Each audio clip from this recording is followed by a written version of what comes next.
right, well, good afternoon, everyone. I hope you all are having a good day today. So just to kind of remind everyone, today we're talking about the group project. So I certainly hope that you had the opportunity to reach out to your teammates on the group project and just see what their plans are for how you all will collaborate. Like I say, you can do it however you want. So basically, just to kind of remind everyone, if you go inside of Canvas and you go to the group assignments section here, all the documents you need are here. So it's not the discussion assignment or any of these two things. It's these bottom three assignments right here. So we have the group assignment teams. This is a spreadsheet that has two different worksheets in it. The first is for this discussion assignment, but the second is relevant to the group assignment that we're doing, for the rest of the semester, basically. And that's going to have who your 4 team members are, or 3 team members for one team. And it's also going to have which specific firm you're going to be doing. So I've got a list right here of all the different firms. It has some information regarding what your project will be about. And then lastly, we have the group discussion and rubric PDF. So I'm just going to go ahead and start with the group assignment teams. So if you remember back to the beginning of the semester, we all picked out these teams. So here they are. Certainly you have your team name. Make that what you will. You have your different members. And then most importantly, you have your company number. These were kind of randomly assigned by me. I made up 7 companies. And so if you're team 1, you have company number 4. If you're team 2, company number 7. I think you all see the idea there. So certainly, let me know if there are any questions. But apart from that, I'm going to assume that's pretty self-explanatory. So certainly, those are the people you're working with. Now let's go over to the companies. So I have a project firms document that I created. And basically, this is labeled by number. So we have different companies here. You can kind of read through them. Some of them are very large firms. Some of them are very small firms. Now, it may be easy to say that it's easier to do a large firm, for example, because you have more money. But with more money, it means you're going to have to find more equipment to spend. Or it may be easy to say, well, if you're a very small firm, it's going to be easy because less equipment to find. Well, that means you're also going to have to be very cost conscientious. So you have, I wouldn't necessarily say any of these firms are easier than others, but also don't want to hear the same presentation 7 times. I think you all appreciate that. Not having to sit through the same presentation with the same company. So again, you've got all these different companies here. You don't get to pick this. This was randomly assigned. Any questions up to this point? Anything unclear? So again, you go to the group assignment teams, has your company number on it. From that company number, you take it and you look at whichever number you're on, and then that's the firm you're going to be using.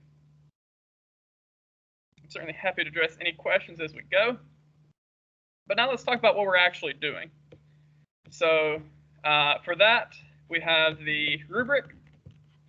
So try to make the rubric as kind of easy to understand as possible. I hope I did a good job with that.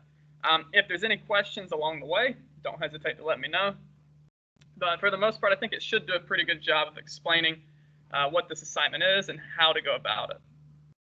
So basically, there's 2 major things you're going to submit. First is the presentation, and the second is the business report. So for the presentation, you're basically just going to present for 20 to 25 minutes in front of the class. And for that 20 to 25 minute presentation, you're going to go through each of the different deliverables that are included inside the business report. So I know on the discussion, I'm not so picky unless you do like a 7-minute presentation when I say present for 20 to 25 minutes. But on this, I will be a little bit more picky. So if you present for, say, 17 minutes, I may bump off a few points. So you probably want to have a cell phone and just kind of keep track of the time. Like I said, have some stuff in your back pocket. You can talk about the project for if you have to talk for additional time. Same thing, once you start hitting that 23, 24-minute mark, you need to start wrapping up your presentation, because if you go over, I will certainly cut you off. So if you go above 25 minutes, and I'll say, if you get to 26 minutes, then I'm going to cut you off. And you don't want that to happen because anything you haven't covered yet, you're going to have it knocked off your presentation. So you definitely want to avoid that. So like I said, you can certainly use whatever technology you like for your presentation. If you want to have a tablet with the time counting down, you can. If you want to have pretty much anything you bring in, I'm cool with. You know, it's not a, I'm not saying you can't use technology. If you have a watch that does the time, it doesn't really matter to me how you do it. Just make sure that you're within that time.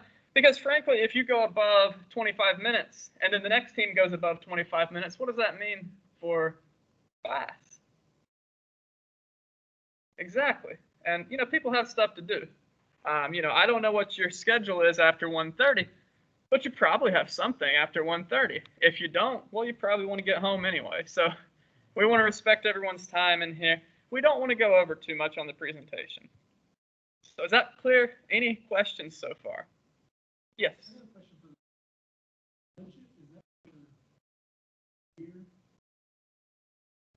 So the budget is the entire amount you can spend on the quote. So we'll talk about that when we get to the solution. But basically, each of these different firms here, they each have some different budget. And I believe the budget should be able to cover what you need. So, you know, in this case, we have River, which is obviously a parody of Amazon, but they don't have Amazon Web Services.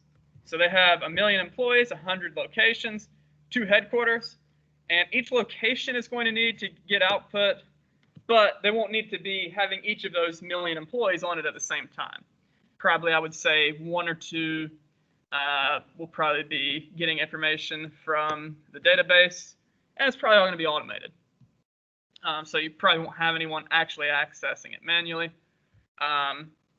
You know, and then you're kind of looking through here, just kind of seeing, you know, some of the stuff. So, you know, you have these different things, and your job is to find something that for 5 million or less will fulfill the needs. If you don't believe it can be done in your budget, you know, have your group speak to me.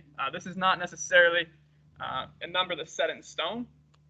There is some room for negotiation. I do believe that each of these budgets I assign should be able to fulfill whatever the needs are for the firm. But if you get to a point and you say it cannot be done, then certainly open to that discussion. Any other questions before we move on? And again, there is some construction going on, so I do apologize for any background noise. So now this is probably the biggest deliverable here is the business report.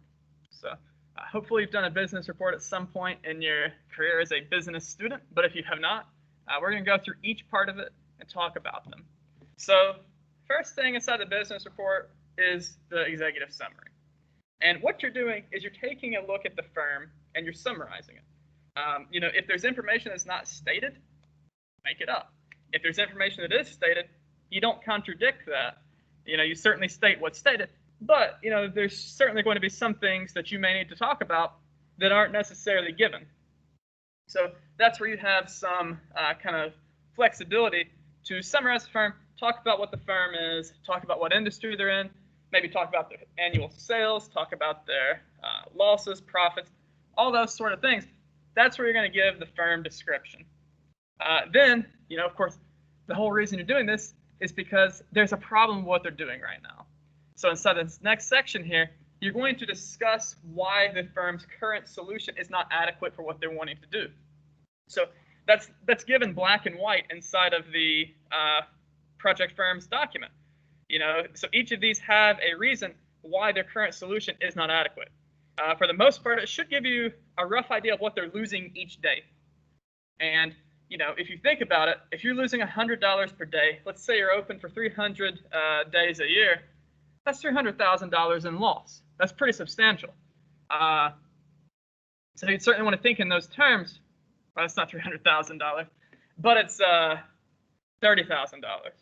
So it's still a substantial loss. And you're spending $5,000 to avoid a $30,000 loss. That's a no-brainer. You know, if I could save, you know, $5,000 but lose $30,000, would I? And that's only in 1 year. So, you know, typically when we think about does a project make sense, we think about are we going to have a buyback period within 2 years or outside of 2 years? It's going to be very important. If it's outside of 2 years, it's going to be a lot harder to justify to an executive audience. So you definitely want to keep stuff like that in mind. And when we're describing this problem, so we're saying what they're using right now, why it's not adequate.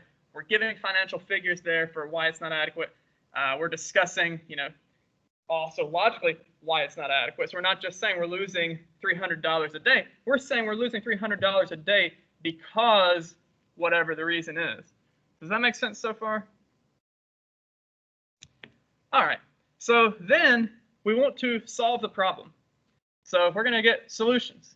And basically, we're going to have 3 different subsections inside of this section.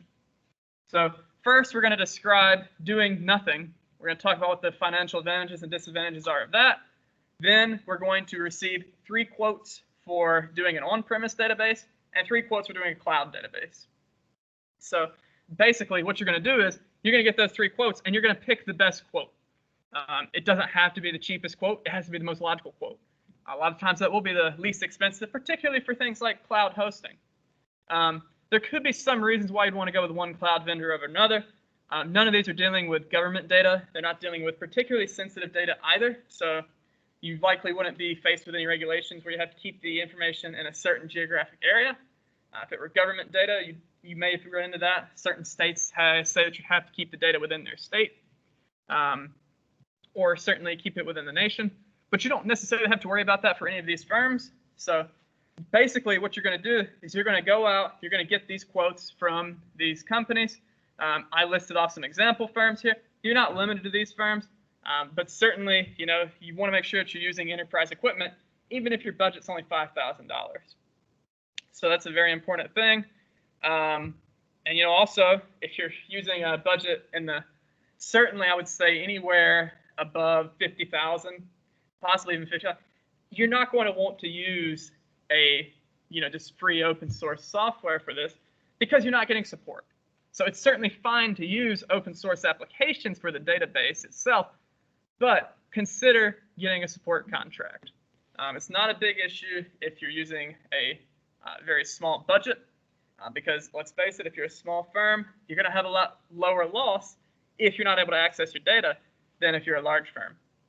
So support contracts certainly come in at that place.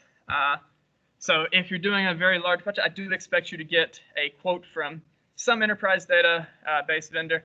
Again, I list off several examples. You're not limited to these examples, but there's only a certain amount of enterprise database vendors anyway, so kind of keep that in mind. Questions so far? All right, then the next section, you're going to give a recommendation. So basically, you're going to start off inside of this section discussing the feasibility. Does some option make sense? Does it not make sense? Give reasons why. And then ultimately, you're going to have another paragraph in there where you actually select which is the most appropriate, which will give us the best value, which is the most logical for us to do. And then the important part is that you provide thorough justification. So you don't just say, we're going to do this. You say, we're going to do this because. So that's certainly an important thing to do, is to thoroughly explain what you're doing and why you're doing it.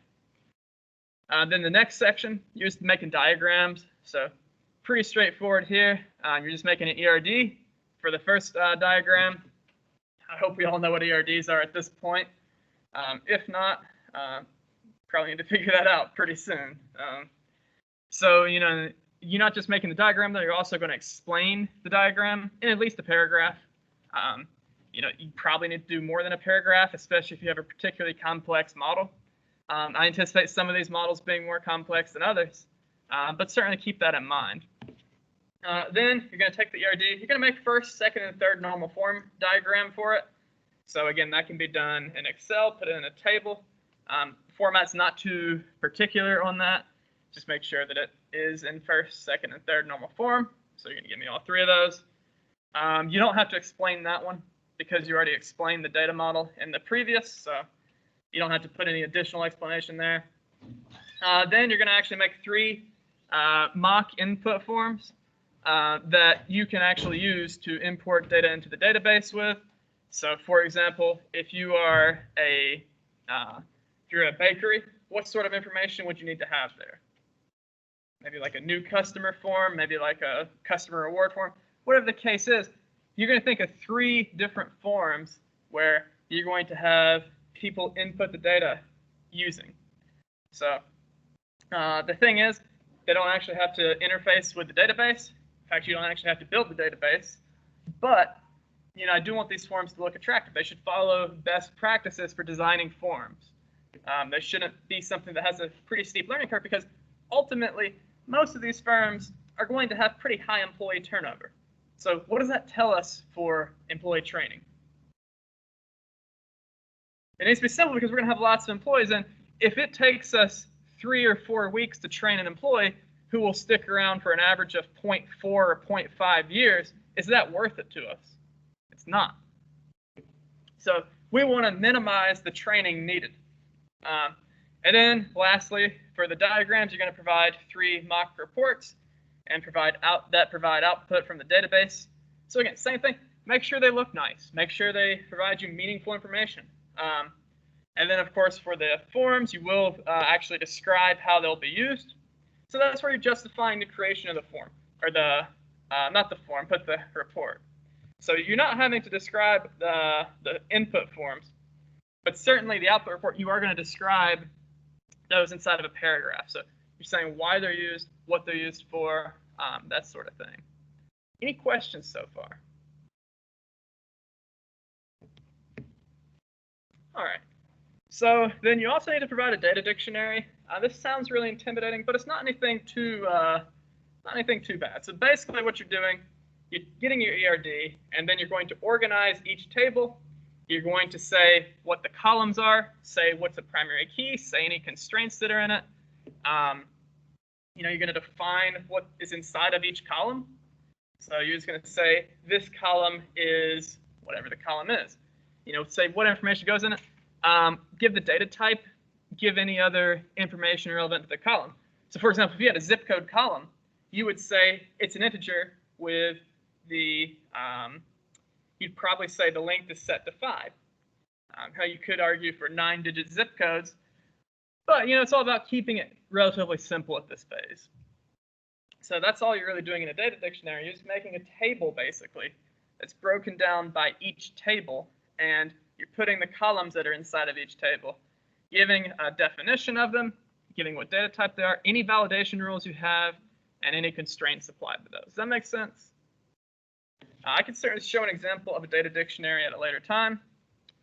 Then you're going to want to create the SQL create statements. This is all the SQL you're doing. You're providing create statements to create the tables. You don't actually have to create them. You can if you want. But this is the extent of the SQL on here. It's just providing create statements. If you want to do more, it certainly couldn't hurt to do more, but this is what I'm requiring. So, I do expect you to provide comments inside of there, just to explain at minimum what each table is. Certainly use meaningful variable names, that sort of thing. And then lastly, the appendix. This is just where you're going to put everything that you don't throw in the rest of the document, but you still need to present in some way. So, for example, here, you have those 6 quotes, 3 from the on-premise database, 3 from the cloud database. You're going to put those inside the appendix. Anything else that you need to present, I don't know what that would be, but that's where this would go, is inside the appendix. So, any questions about the business report? Does that make sense? All right, like I say, if you're going through the thing, certainly we'll have work days. I'll be here for the work days. I'll be signed into Teams on the work days. You can certainly feel free to message or call in Teams. If you're not face-to-face, that's certainly cool. So we have presentation slides. Again, I'm not going to really nitpick too much over the presentation slides. Make sure you have a title slide, an intro slide, and then the rest of what I'm going to say about this, just make sure that you have ample slides to cover each of these different topics. So at minimum, you're going to need to have a slide for executive summary, problem description, solution, and so on. But a lot of these, you're going to take certainly more than one slide. So you kind of make the determination. You got 20 to 25 minutes. We're not going to take questions or anything like that. You're presenting for 20 to 25 minutes. So split it up however you want amongst your team members. I really don't care. that's basically what I was say. So in the presentation and discussion we've talked about.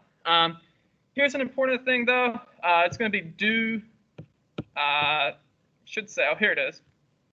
Due on Friday, November 6th at 11:59 p.m.